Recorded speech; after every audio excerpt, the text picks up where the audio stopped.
Добрый день, коллеги. В своей презентации я хотел вам кратко рассказать о деятельности банка в России и также о подходах Европейского банка к финансированию проектов возобновляемой энергетики в изолированных системах Дальнего Востока.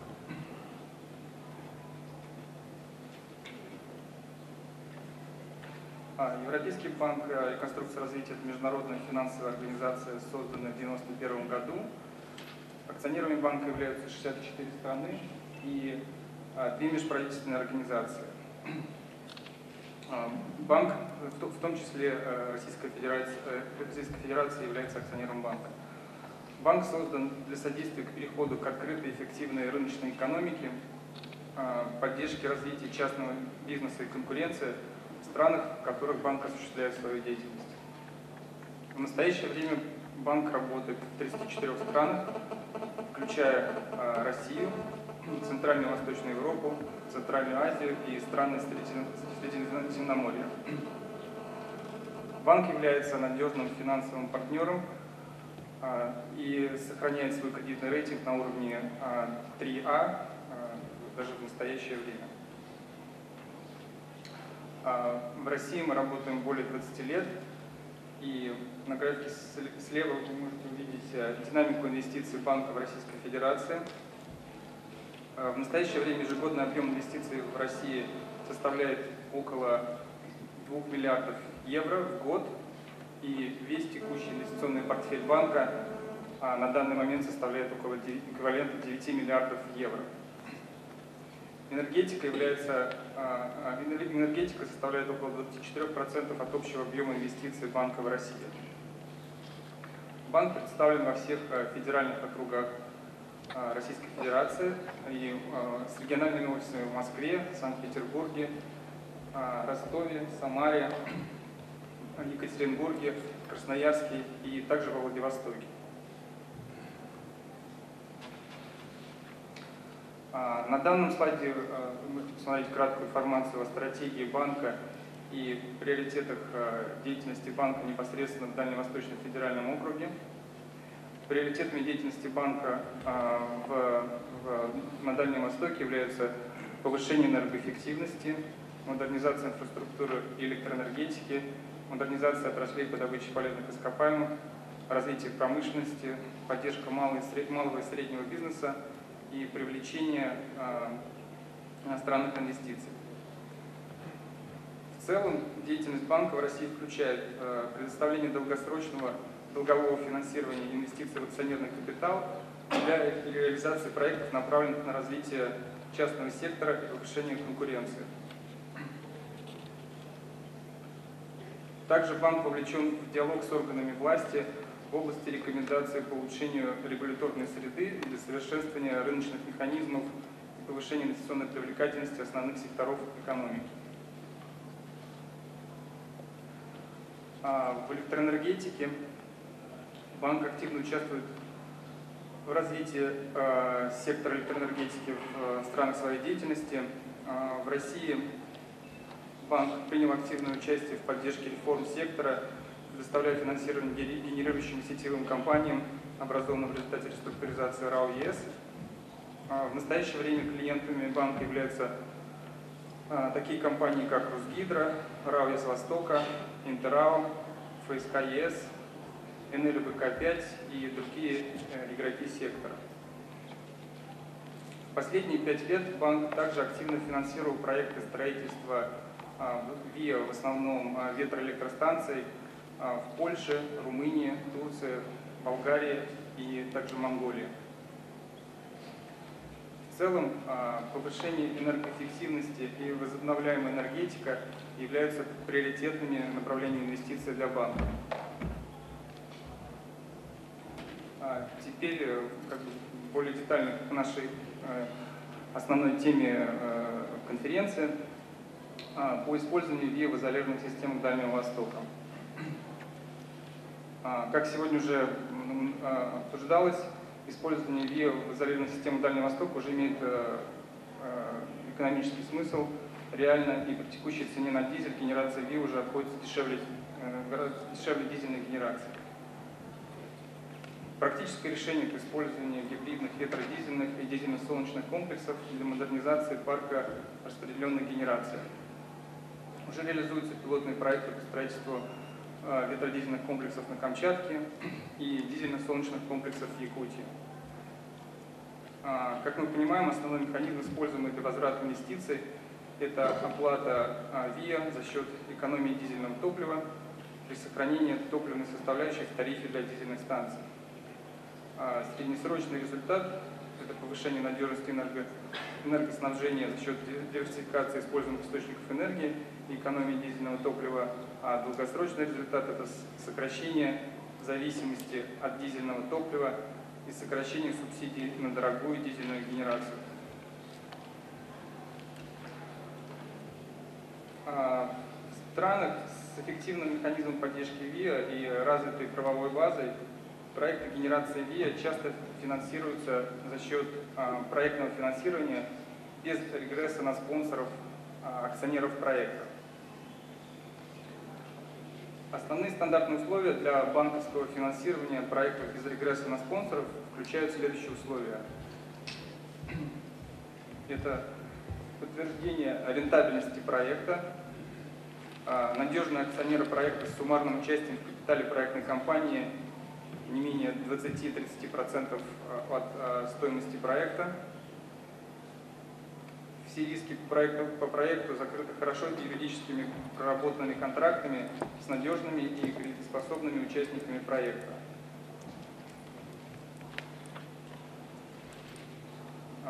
Также для подтверждения потенциала ВИА необходимо подтверждение ресурса ВИА по международным стандартам. Для электростанции это измерение не менее года по международным стандартам и отчет для банков и инвесторов об основании инвестиций. Механизм возврата инвестиций должен обеспечивать фиксированные платежи, гарантированные платежеспособным спросом. Также для проектов необходимо для проектного финансирования мы бы хотели видеть применение современных, но проверенных технологий, обеспечивающих необходимую энергоэффективность и экономику проекта. При анализе финансовой устойчивости проекта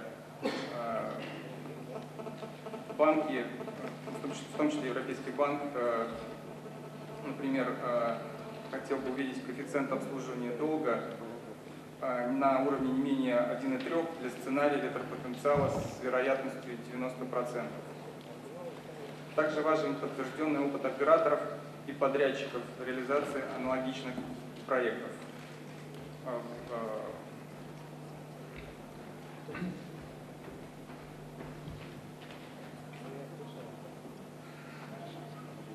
В то же время для реализации проектов в изолированных зонах мы видим некоторые риски и барьеры, которые могут в настоящий момент препятствовать финансированию проектов ВИА без регресса на акционеров проекта.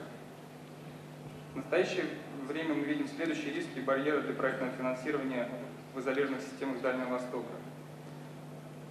Первое – это высокая себестоимость электроэнергии и недостаток платежеспособных потребителей.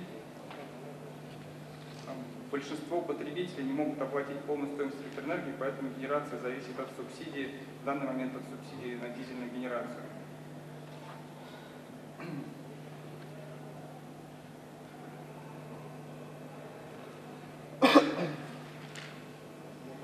Также механизм возврата инвестиций в проектное финансирование должен иметь надежную и четкую договорную конструкцию для оплаты всей выработанной проектом электроэнергии по фиксированной цене. В текущей ситуации это представляется затруднительным.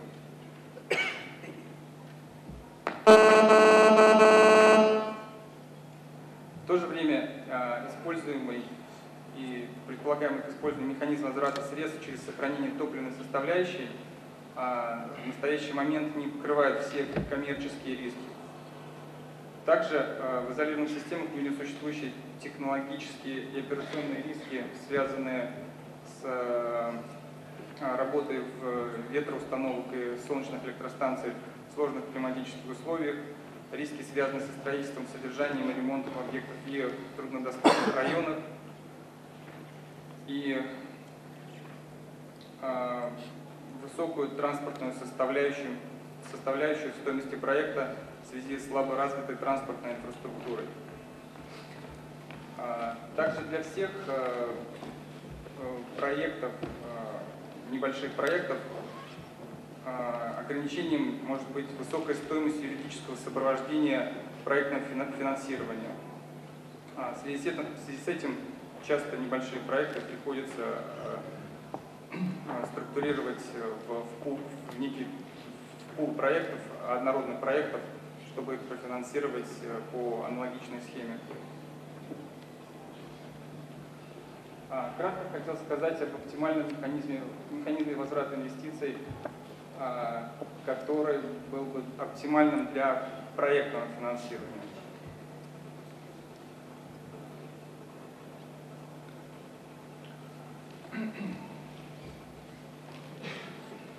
Банки заинтересованы в надежном механизме гарантированного выкупа всей электроэнергии ВИА по фиксированному тарифу цене, покрывающей весь период финансирования.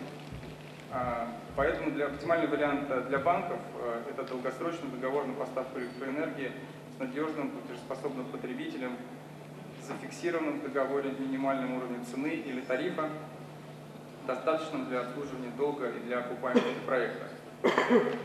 Сохранение топливной составляющей – это рациональный практический подход, он экономически приемлемый вариант для диверсифицированной генерирующей компании, но слишком рискованный для коммерческих банков.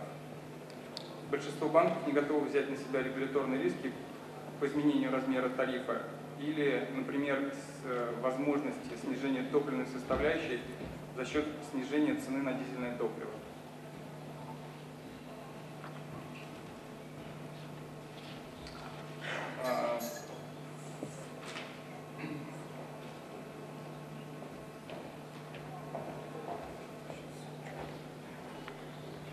Поэтому, в принципе, для оптимального механизма возврата инвестиций, для банков оптимальным вариантом является это фиксированный тариф для ВИА и требования по обязательному отбору всей электроэнергии объекта ВИА надежным и платежеспособным потребителям. И в том случае, если, допустим, некоторые из регионов установят уровень тарифа, фиксированный уровень тарифа для ВИА может быть на уровне топливной составляющей, также остается риск, что данный механизм может привести в какой-то момент к росту отпускной цены электроэнергии, и регулятор может быть вынужден ретроактивно снизить тариф или внести какие-либо другие негативные изменения в механизм поддержки. Мы уже, к сожалению, стали свидетелями таких ретроактивных изменений в механизме и уровне поддержки ВИА в некоторых странах Восточной Европы. Ну, в принципе, это больше было применимо к розничному рынку. В итоге, что Европейский банк может предложить для финансирования проектов ВИА на Дальнем Востоке в настоящий момент? На данный момент мы можем рассмотреть два варианта. Это первый инвестиционный кредит, корпоративный кредит с целевым использованием средств на проект ВИА, также включает дополнительную техническую экспертизу, рекомендации технических и экологических консультантов. При этом техническая экспертиза может быть проведена безвозмездно за счет грантовых средств Фонда технического содействия банка. Второй вариант – это кредит проектной компании, но с поручителем надежного акционера проекта. Одновременно можно предусмотреть условия снятия поручительства после ввода объекта в эксплуатацию или достижения определенных условий для финансирования проекта без регресса.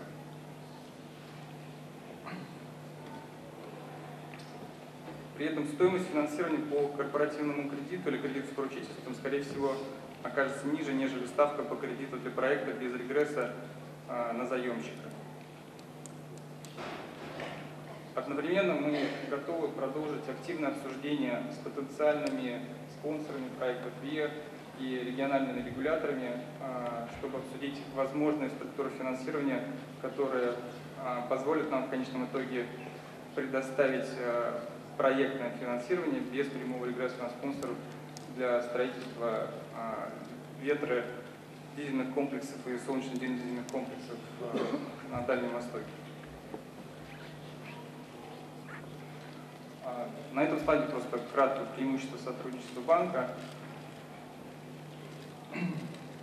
кроме тех, которые уже были перечислены. По критериям отбора проекта Европейского банка мы смотрим на рентабельность проекта и на коммерческие условия, при этом банк не предоставляет субсидий.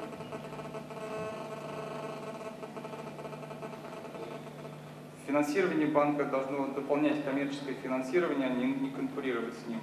Поэтому мы во всех проектах смотрим на интерес к данным проектам со стороны коммерческих банков и стараемся их тоже привлечь в синдикат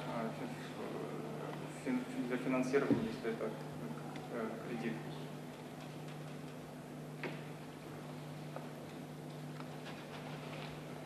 На этом слайде просто кратко о инструментах финансирования банка. Да. В рублях мы можем предложить кредит до 12 лет в рублях, в евро или в долларах это до 15 лет. В рублях это финансирование, привязанное к ставке Моспрайм, в евро или долларах это финансирование, привязанное к ставке Euribor или LIBOR. Большое спасибо за внимание.